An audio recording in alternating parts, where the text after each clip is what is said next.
2019 saw slow and sometimes regressive steps in the battle against climate change. Temperatures climbed and rhetoric sharpened, but there were also promising signs that more of the world is taking the problem seriously. The first 9 months of 2019 made it the second warmest year to date since 1880. Ocean heat hit record highs, Arctic sea ice dropped to the second lowest extent ever measured, and airborne CO2 reached its highest level in 61 years of record keeping. In September, a special UN report explained how this warming is affecting Earth's poles and oceans. Snow and ice cover is shrinking. Seas are rising as ice loss from polar regions accelerates.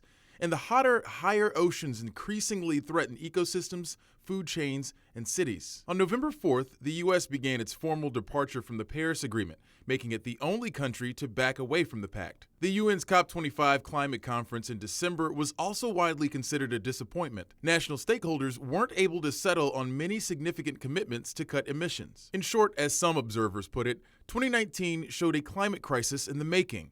But it was also a platform for stakeholders who want to take more steps to address that crisis. At COP25, a coalition of U.S. states, cities, and businesses committed to keep driving emissions down, which could make up much of the ground that the U.S. would officially cede if it leaves the Paris Agreement. More broadly, the looming climate risks have mobilized an activist movement like nothing we've ever seen before.